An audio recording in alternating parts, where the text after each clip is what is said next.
ఒక పులి తన పిల్లల్ని పెంచడానికి ఎన్ని కష్టాలు పడుతుందో వీడియో చూశాను. పిల్లల్ని ఒక చోట పెట్టి ఫుడ్ తేవడానికి అడవిలోకి వెళ్తే ఏ నక్కలు వచ్చి పిల్లల్ని తినేస్తాయో లేదా గెద్దలు వచ్చి ఎత్తుకుపోతాయో తెలియదు. ప్రతి క్షణం భయం, అనుక్షణం అలర్ట్గా ఉండాలి పిల్లలు పెంచాలంటే. మన తల్లి కూడా ఒక పులే. నిన్నగా మొన్నొచ్చే పెళ్లిళ్ళు ఎన్నో లక్షల సంవత్సరాల నుండి తల్లులే పిల్లల్ని పెంచుకుంటూ వచ్చారు. మొగుడు ఎలాంటోడైనా ఉన్నా లేకున్నా కంటికి రెప్పలా మనల్ని చూసే తల్లే. తల్లి లేని పిల్లల్ని అడగండి, వాళ్ళు ఎన్ని కష్టాలు పడ్డారు. మొగుడు సంపాదించినా సంపాదించకపోయినా, ఇంటికి వచ్చినా రాకపోయినా పిల్లల కడుపు నిండితే గాని ఏ తల్లి పడుకోదు. అందుకే తండ్రి కంటే ఎప్పుడు తల్లే గొప్పది అంటారు. అని చివరికి తల్లిని ఎక్కువగా బాధ పెట్టేది పిల్లలే.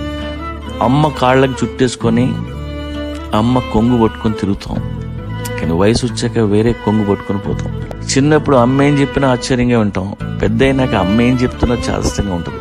ఏ పిల్లలు మీ మాట వినరు, విన్నట్టు నటిస్తారు.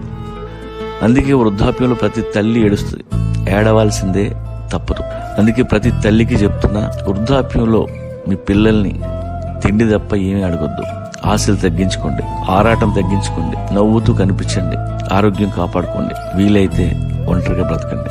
ఇప్పటి నుండి ప్రిపేర్ అవ్వండి. అడ్డాల్లోనే బిడ్డలు, గడ్డాలు వచ్చినా కాదు. రెక్కలు వస్తాయి, పిట్టలు ఎగిరిపోతాయి, ఎక్కడెక్కడో గూళ్ళు కట్టుకునేవ్వండి. అడవిలో ఆ తల్లి పక్షులు ఎలా మిగిలిపోతాయో మనం అంతే. వయసు మళ్ళీ మనం పసిపిల్లల్లాగా తయారవుతాం. మోకాళ్ళు నీరసించి తప్పటడుగులు వేస్తాం. కొన్ని గుర్తుంటాయి, కొన్ని గుర్తుండవు. అన్నం ముద్దు తింటుంటే చేతులు నొక్కుతుంటాయి, మాటలు సరిగ్గా రావు. ఎదురుగా పిల్లలు ఉంటారు, అమ్మా అని పేదాలు కదులుతుండే కానీ ప్రాణాలు పోతాయి. అంతే జీవితం.